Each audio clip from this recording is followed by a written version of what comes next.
Salve pessoal, tudo bem?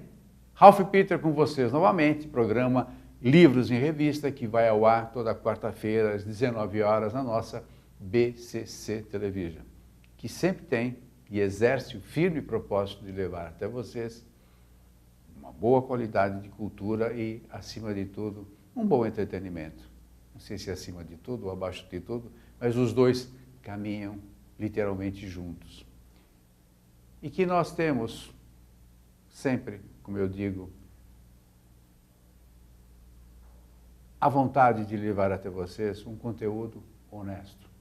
Essa é a única exigência que fazemos para que as pessoas possam sentar-se ao meu lado direito.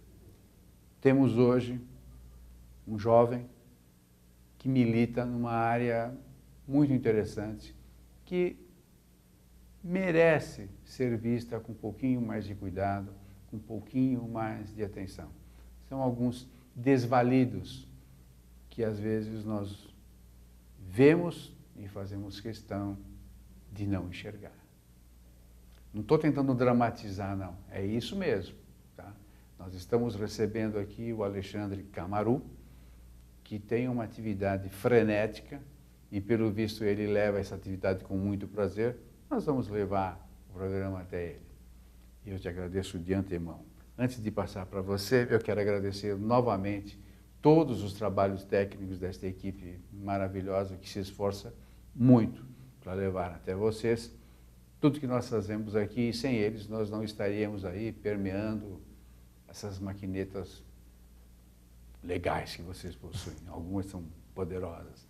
A Betânia, a Luciana, o Márcio, o Verão e outros estagiários que às vezes a gente, infelizmente, passa e a gente não sabe o nome. Maria Estela Guedes, que através do seu site www.com nos insere no universo lusófono, nos dá muita audiência e uma audiência muito gabaritada, que é o que a gente vem percorrendo nessa trajetória aí de quase 11 anos. Quero agradecer também ao Ednei Procópio, que é o editor, o publishing, bonito, né? Publishing, da editora Livros, que editou o livro deste moço que aqui está e fez esta ponte maravilhosa. Ednei, muito obrigado mesmo. Ao meu lado direito, Alexandre Camaru, tradutor, editor, que lançou simultaneamente as narrativas de Asa Asa, não é brincadeira não, é Asa Asa, é o nome de um personagem, de uma pessoa que foi biografada, e Venture, dois africanos escravizados, e a história de Mary Prince, uma escrava das Índias Ocidentais. É isso mesmo, chefe? Isso, Ralph. Obrigado mais uma vez por ter vindo. Nós estávamos conversando aqui há até bem pouco tempo, até alguns segundos, e é uma história, são duas histórias absolutamente sensacionais e que vocês ouvirão, melhor dizendo, os relatos de pessoas que foram escravizadas no século XVIII, XIX, né? 18 e 19.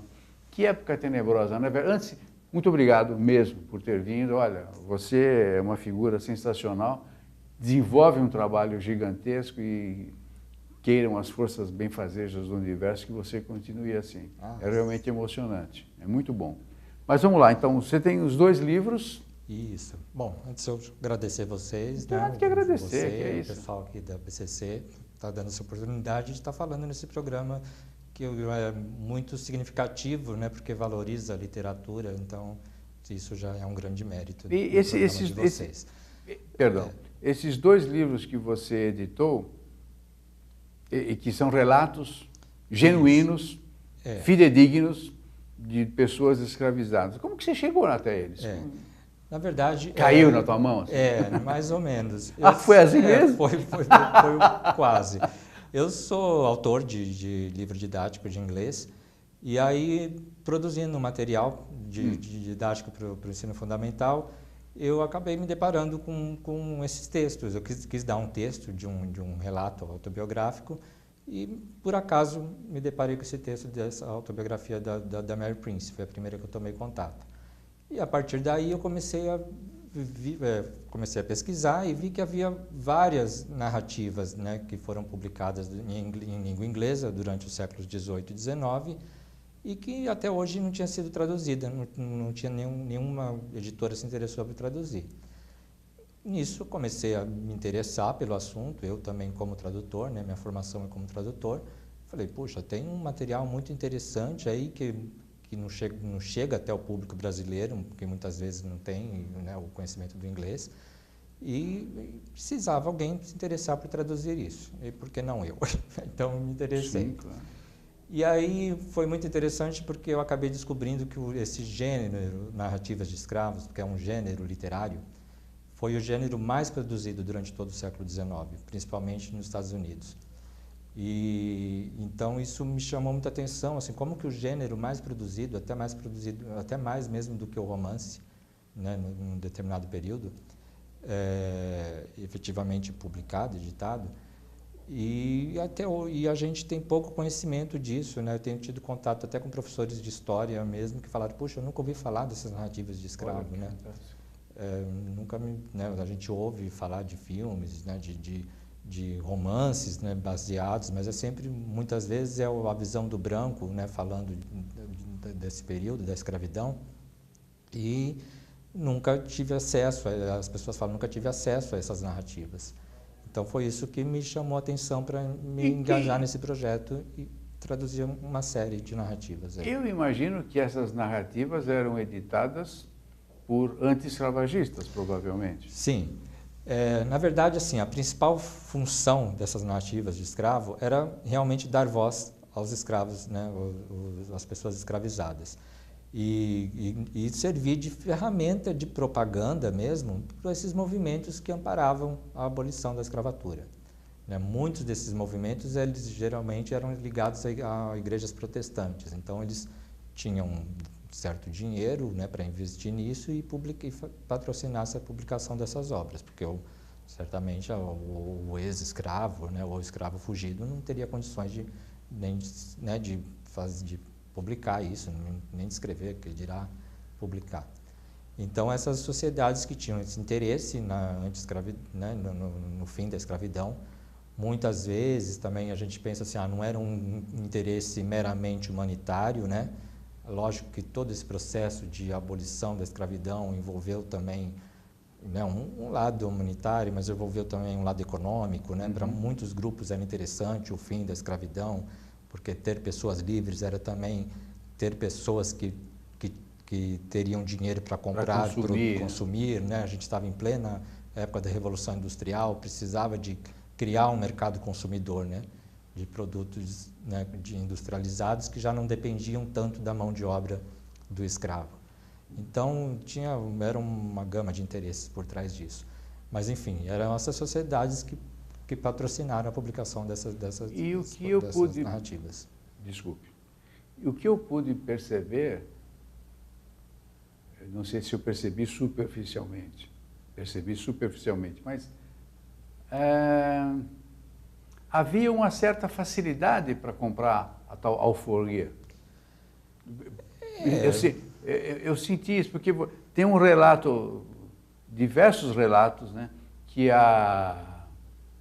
o sujeito trabalhava, tinha um cara que trabalhava praticamente 24 horas por dia para comprar a alforria dele e de um sobrinho, de um filho e tal, não sei o que e tal, porque as famílias eram separadas, né? Sim. Então, e era interessante a barganha com o senhor, o dono dele. Não, então você trabalhou. Negociava-se. Negociava-se, esse, na verdade, é o relato do Venture. Eu escolhi ele, fiz questão de escolher ele dentre as outras opções que eu tinha, porque ele mostra muito isso, a mercantilização do ser humano nessa época, né? E ele, como que a mão de obra escrava era realmente negociada, né? Camaru, havia seguro. Sim. Aqui no Brasil, não sei lá fora, mas aqui no Brasil era uma mercadoria, você tinha seguro. Sim. Era um negócio fantástico. Esse relato do Venture deixa isso muito claro. O do Asa Asa, que é até um relato razoavelmente breve, é praticamente o momento em que ele foi escravizado na África até ele chegar na Inglaterra. ele também mostra muito esse processo de escravização pelos negros, que se inicia na África, né? Que muitas vezes a gente também tem a visão errada de que o branco chegou lá e escravizou os negros. Não, o branco chegou lá e comprou negros que já eram escravizados por outros negros. Aí a gente vai botar a culpa da escravidão nos negros, que escravizaram a si mesmos lá? Não, não necessariamente, porque se eles escravizaram é porque também tinha uma demanda, né, para comprar escravos do outro lado. E lá na África, o negro escravizava o negro em função de guerras, diversos... Eles trocavam por comida, por armas, tecidos, era guerras tribais, né, quem tinha mais quem ganha, força, pega o principal objeto de troca mesmo nessa comércio, né, de negros eram as armas. Era o principal objeto de troca. E aí, porque com armas eles conseguiam escravizar outras pessoas, né, mais pessoas. Então, esses dois relatos eles são meio surpreendentes por isso. Eles mostram este momento da escravização. E alguns deles trazem alguns detalhes até meio chocantes. O Asa, se não me engano, o Asa ele narra um momento de que a tribo dele é invadida e, num primeiro momento, ele consegue fugir com a família. E aí, quando ele retorna, ele vê muitos corpos, né, de pessoas mortas, e ele fala que ele viu corpos de 5 bebês mortos, criancinhas muito pequenas, e de muitos idosos, porque os sequestradores eles matavam os idosos, porque já não ia valer muita muito. serventia, né, ia dar um certo trabalho durante a caminhada até o mar, e as crianças muito pequenas, que não podiam sequer carregar um fardo, um saco de ela comida, seria o fardo. Coisa. Seria um fardo, porque teriam que ser carregadas, e eles matavam. Então, assim, a partir disso, a criança já tinha condições de carregar pelo menos uma galinha, né, e caminhar com as próprias pernas e salvava. Mas, se não, eles matavam. Então, esses relatos são chocantes, né, porque é uma pessoa que viveu aquilo contando, não é alguém que viu falar, né, ou que... Né? Então, a pessoa viveu aquilo e ele relata a perseguição dos caras, né? Sim, relata tudo, né? Coisa horrorosa. Como eles matavam os homens também, eles matavam muito, assim, os homens mais fortes. Você podia falar, puxa, valeria muito como escravo, mas muitas vezes esse homem mais forte, muito rebelde, ia dar trabalho no sentido de se revoltar, né? De querer fugir, ou de tomar a arma de alguém. É uma logística, né? Então, principalmente as mulheres e as crianças e adolescentes eram os que mais sofriam, que eram os mais escravizados nesses relatos. Mas, então, eu fiz questão de selecionar essas duas narrativas no segundo volume, porque mostravam isso bastante. O primeiro volume, falando da história da Mary Prince um pouco, eu fiz questão de ter sido o primeiro da série que eu pretendo, porque ele foi o primeiro de uma mulher escrava a ser publicado na história. Então, pode-se dizer que é a primeira autobiografia de uma mulher escravizada a ser publicada na história, em língua inglesa, na Inglaterra. É muito interessante porque das cerca de 200 ou 300 narrativas de escravo que foram publicadas, efetivamente publicadas nessa época, raríssimas foram de mulher. Muito poucas. A Mary Prince, acho que foi a primeira, e por sinal ela foi a primeira depois de mais de 40 anos de já ter sido lançada a primeira de um homem. A primeira de uma mulher americana foi em 1860, já às vésperas da independência americana, né, que foi em 1864. Então, isso mostra também a dificuldade, né, que a mulher tinha, né, naquela época. Depois eu queria falar nos projetos que você tem, se você me permite. Sim. Vamos arrumar tempo para isso. Temos até algumas fotografias aí e tudo. Mas em que idioma era editado original? Ou ela editava? Como é que fazia com o idioma? Porque eles se alfabetizavam em inglês? A maioria dessas narrativas eram de escravos dos Estados Unidos, ou escravos que já nasceram escravizados, né, em ex-colônias britânicas ou colônias britânicas. A Mary Prince nasceu nas Bermudas, era uma colônia britânica, então se falava inglês. E a grande maioria dessas narrativas foram publicadas, né, em ex-colônias britânicas, ou nos Estados Unidos, ou na própria Inglaterra. A Mary Prince, só para você ter uma ideia, ela nasceu nas Bermudas, na condição de escravizada já, Depois eu quero até falar um pouco sobre esse termo escravo e escravizado, se me permitir. Deve? E aos 40 anos de idade, ela consegue ir com os senhores dela para a Inglaterra, para acompanhar o filho desse casal que ela cuidava. E eles eram senhores muito cruéis. Mas ela foi na esperança de chegar na Inglaterra, onde não existia a escravidão como instituição, e conseguir a alforria dela e poder voltar, porque ela tinha deixado o marido dela na Antígua, ela já tinha mudado de Bermudas para Antígua. Então a esperança dela era essa, né? Lá chegando na Inglaterra, se tornar livre e poder voltar. O que não se sabe se ela conseguiu, porque o que se sabia na Inglaterra ela era livre. Mas se ela voltasse para a Antígua, ela continuaria sendo escrava. Né? Então, não sabe se ela realmente conseguiu isso. Mas, enfim, ela chega, aos 40 anos, ela chega na Inglaterra e lá ela toma contato com uma sociedade anti-escravidão que patrocina a publicação da obra dela, sendo a primeira obra de uma autobiografia de uma mulher. E, então, voltando um pouco, que eu falei desse termo escravo e escravizada, eu sempre tenho muito cuidado para falar isso, porque eu tenho participado de várias palestras, né, ligadas a movimento negro, alguma coisa assim, e as pessoas, geralmente, a primeira coisa que me corrigem é falar assim, não, você não pode falar escravo, você tem que falar escravizada. A pessoa olha o título do livro e fala, não, mas está errado aqui, uma escrava das Índias Ocidentais, teria que ser uma escravizada das Índias Ocidentais.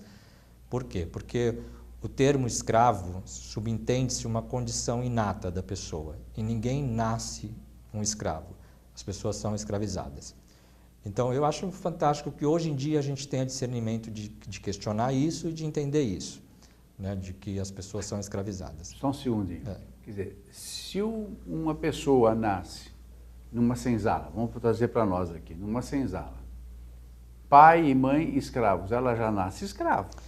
Então... Ela não é escravizada. Os escravizados foram os pais. Não. Ele nasceu escravo. É que hoje em dia existe uma tendência até de não usar o termo escravo de maneira nenhuma, porque mesmo uma pessoa que nasceu numa condição de escravizado, ela está numa condição de escravizado, porque o ser humano é livre.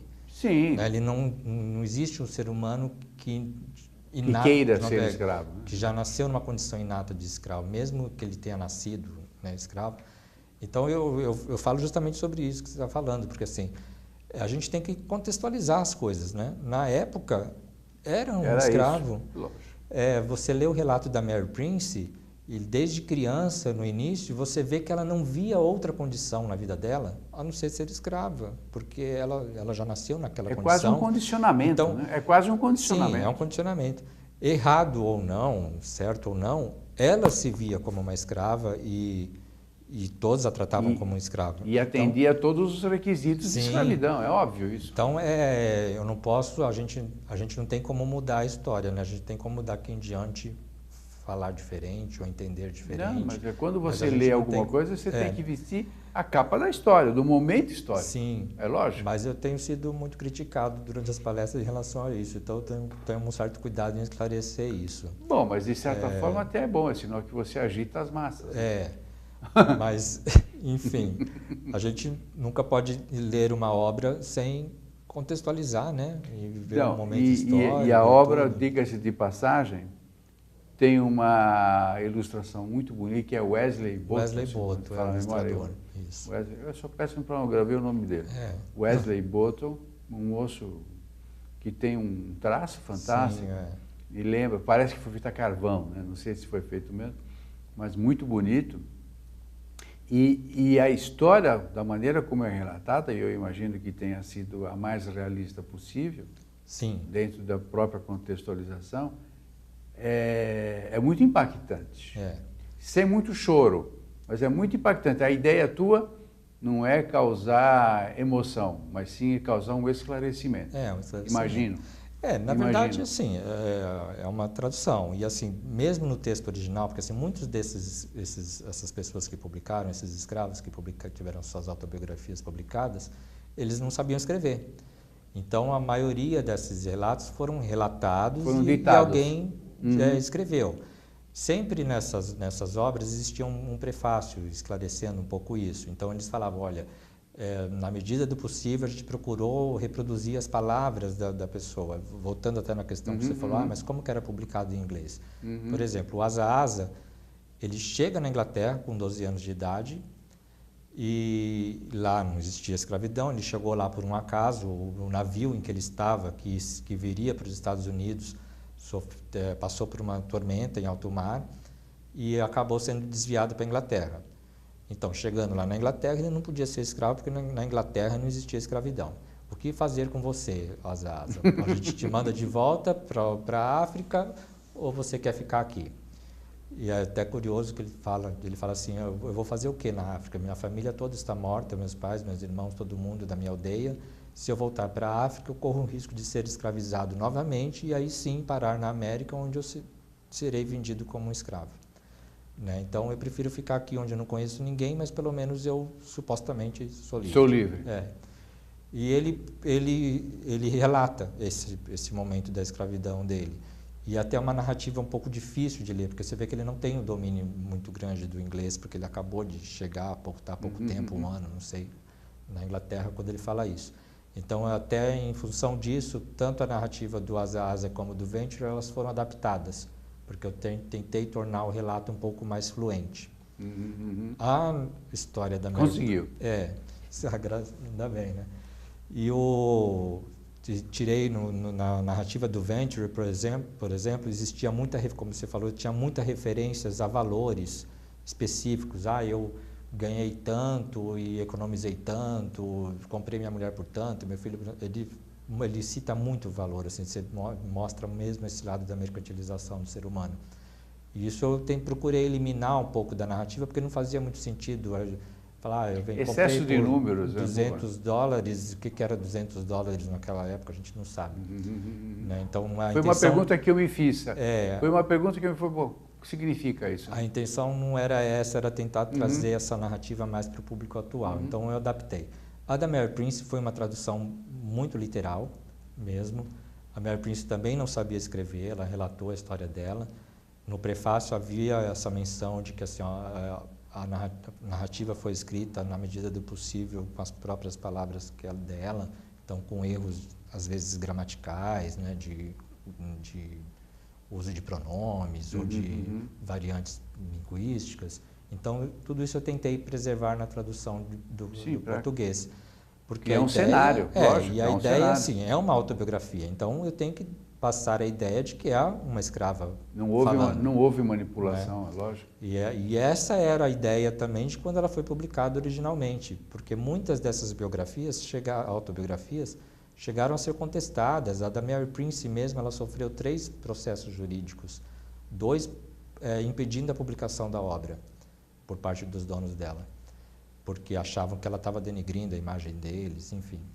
Então, essas sociedades tinham meio que um compromisso de mostrar que aquilo era verdadeiro, porque muitas delas eram até contestadas, falaram, não, essa história foi inventada, esse escravo não existiu.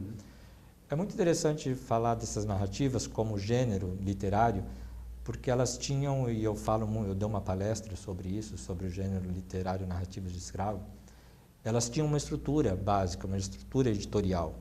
Então, assim, toda a narrativa começava obrigatoriamente pelo prefácio. E esse prefácio era uma parte muito importante da obra. Por quê? Esse prefácio é onde vinha ali atestando que aquele escravo realmente existiu, era um prefácio escrito e assinado por um homem branco, respeitável, né? Que alguém poderia confiar, porque um escravo, quem confiaria? Ninguém. Então, tinha um homem branco, respeitável, ali atestando, assinando aquele prefácio, falando, olha, esse escravo realmente existiu, o que vocês vão ler a seguir é um relato dele, ou foi escrito por ele mesmo. Tem uma fé pública. E vocês podem confiar. Então, isso era fundamental. Sem esse prefácio, não existia, não saía. É um folhetim qualquer. Aí vinha a narrativa, propriamente dita, que também tinha uma certa estrutura, ela era composta de algumas partes, né? Começava falando da ancestralidade dele, onde ele nasceu, de quem é filho de quem, ou se já nasceu escravizado ou não. Depois ele fala para um momento em que ele passa a falar da descrição do senhor e da sinhá deles, né? Geralmente ele já começa a falar dos maus tratos, né? Porque a ideia era denunciar os maus tratos. Então, tem toda essa segunda parte. Num terceiro momento, toda a narrativa de escravo também, praticamente todas, fala da evangelização, porque como era uma sociedade geralmente protestante, que estava patrocinando, eles tinham que puxar a sardinha para o lado deles, né? E falar, olha, a salvação para o homem negro está na evangelização. Então isso era muito claro também nas narrativas de escravo. E ela sempre terminava com uma apologia à liberdade, né? Ou falando de algum ideal de liberdade, de alguma coisa. Então essas eram características básicas da narrativa de escravo. Aí a gente se pergunta, então era uma autobiografia, mas você tinha que seguir uma linha, né, de editorial, né, para publicar, então não era tão fidedigna, né, porque se você já está seguindo um roteiro, mas eu acho que isso não tira o mérito, né, porque se a gente for publicar uma autobiografia hoje em dia, você não vai seguir uma linha editorial, alguma coisa? Não, aí de novo tem que contextualizar. Sim, claro. Escuta, na época o escravo não respirava, não está brincando. Você conseguir que alguém te ouça naquela época, era um risco para quem, haja visto que você falou aqui, houve antagonismo, ações e tal, e muitos devem ter morrido pelo caminho, Sim. É óbvio, né? Deixa eu te perguntar uma coisa. Eu queria que você falasse sobre o projeto, que é muito bacana, muito legal, e eu vou pedir para a Luciana iniciar aqui o relatório das fotos. Isso, porque nós temos só 3 minutinhos, infelizmente. Puxa. Olha lá, nós temos aqui essa foto. Bom, me fala o projeto, o que é, afinal?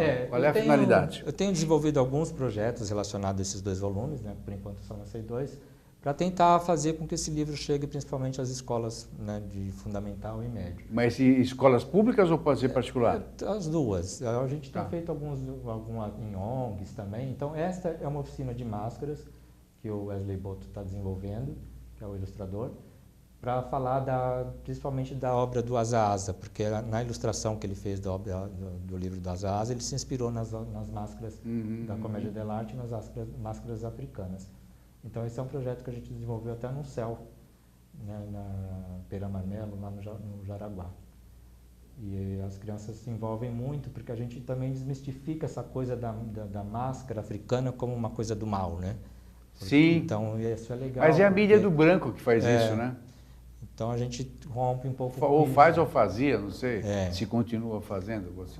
Faz. Ainda continua? Continua. Então, aí também continua a oficina de máscaras, que isso já foi lá em Limeira. E essas palestras, desculpe te interromper, essas palestras que você propicia, como é que os diretores de escolas se comunicam contigo? Bom, a gente tem, essa por exemplo foi uma palestra na Unicamp, eu tenho falado tanto como formação de professor, né, ou para alunos também. Você tem algum telefone, um site que... Tenho, pode me contatar pelo e-mail acamaru@uol.com.br. A de Alexandre, Camaru, @uol.com.br.